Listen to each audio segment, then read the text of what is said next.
Hello, everyone. I'm Charles Gross. And I'm Leslie Hoban Blake. Welcome to the Critics Circle.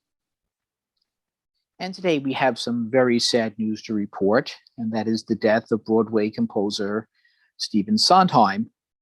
And we thought rather than give you a rundown of his work and a biography, which you probably already know, and if you don't, why are you even here? Right. We would talk about the Sondheim musicals that either affected us the most, that we liked the most, that we think about the most, and the Sondheim songs that we would love to get up on stage and perform. So, Leslie, the floor is yours. Well, I did get to perform one in a little out-of-the-way, unknown summer stock theater while I was directing another show. I stepped in for the Joanne who left in their version of Company, and I got to sing The Ladies Who Loved, which was mind-blowing for me. In fact, it was so mind-blowing they had to put the first letter of each stanza in front of me, because although I knew it, I couldn't get the order right. That aside, I've sung that one, but there were songs that I wanted to sing. I was offered Follies when I was still performing, but I was doing applause that year, and I thought, I can't do two big musicals. Dummy, idiot, I never got another chance. I thought, there'll be another chance. Never. So I wanted to do the role of Phyllis in Follies, and I so wanted to sing Could I Leave You? But I also love in Follies, I also love the song Losing My Mind, which is totally out of my range. It's a soprano song. I don't have a soprano. I have an alto, I have a bass, but I don't have. So those are two songs from Follies. And Follies is one of the two shows that I think of the most. The other show, the show that blew me out of the water and told me that anything goes in the theater, in musical comedy, and that's anything goes, okay, was Sweeney Todd. Sweeney Todd, absolutely. I went back and saw it twice. I was not a reviewer. I went with a friend. I couldn't believe what I had seen and how it was this the original Broadway production? The original Broadway, the original at the Gershwin. Gerard Alessandrini called Teeny Todd, a much more intimate version. The Teeny Todd, of course, was the human Todd, because the one that Hal Prince did was on such an enormous level that it was just all spectacle. I didn't feel anything except maybe nothing's going to harm you. Maybe by then I felt something. But anyway, so yes, no, I love both of those. I even like the John Doyle version. I love the movie. I love Sweeney Todd. I did not like it when I first saw it at the Gershwin. It was just too big, too overblown, and the whistle drove me crazy. But the more intimate versions, the one that concentrated on the human, right, that really hit me. But, the thing that's amazing about Sweeney Todd is that it can be a spectacle or it can be a human story. And something that can do that has to be a work of genius. And it can be an opera, and it can be a musical. I fell over Sweeney Todd. I really do. Okay. The show that I think about, the show that I think affects me the most, is the one that allegedly has Sondheim's favorite score, and that is Merrily We Roll Along. Yes, of course. Now, I was one of the very lucky people to see one of the 16 performances of that show. Me too. And you have to understand where I was. I was in college at the time. In the show, there was a lyricist, not too tall, named Charlie, and a composer, a tall, handsome guy named Frank. Well, at the time, I was writing musicals with a tall, handsome guy. His name was Ken, not Frank.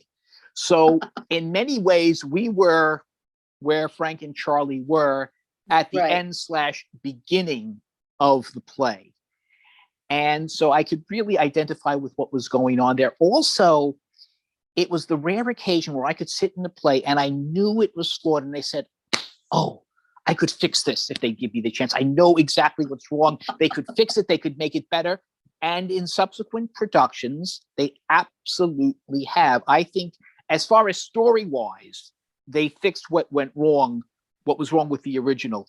Interestingly, and by coincidence, I happened to be reading Hal Prince's autobiography, Sense of Occasion, and he talks about how he originally planned to direct Merrily We Roll Along. And I think, I'm not sure if I quite read it correctly, but I think what he had in mind was he'd have this wardrobe and the cast would change clothes, reflecting where they were at that time of their lives. And they said, oh, Hal, why didn't you? And I would love to see a revival of Merrily with a young cast, because when the original production, these kids were in their teens and their 20s. Every subsequent production uses middle-aged actors. I'd love to see it with a larger cast, based on that gem of an idea Hal Prince had, and with a full orchestra. And I have a second one, because I don't only think of Sweeney Todd, I do think of a second one. Yeah. Follies. Not only because it's the one that got away, but because I didn't understand Follies when I first saw it. I was too young. I hadn't lived enough to go, oh, what are these old colors? What's going on here? I didn't like it the first time. I mean, I actively didn't like it, but it was because I didn't understand it. By the time I saw it again, I was old enough to go, oh, it's about regret.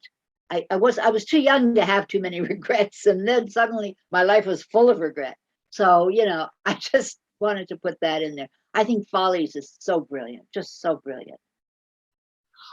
The songs that I would like to perform, not surprisingly, one is from Merrily We Roll Along, and it's called Franklin Shepherding, and it is this brilliant musical monologue. You don't have to be a great vocalist to sing this, but you really do have to be a good actor.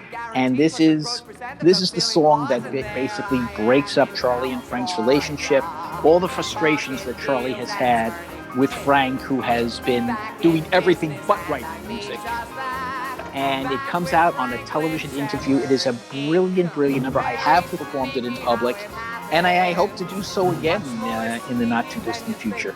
My other favorite song to perform is from West Side Story, and it is Gee, Officer Krupke. I was a counselor at Camp Tagola up in the Catskills, and the camp was having a talent show. One night, we were just sitting around the piano, and the pianist just started playing Officer Krupke, and I started singing it with this girl. And we were singing it together, and I said, hey, let's do this for the talent show. And she said, great. And then she changed her mind. So I got up on stage, and I did it. So a soloist was born, eh? Yes.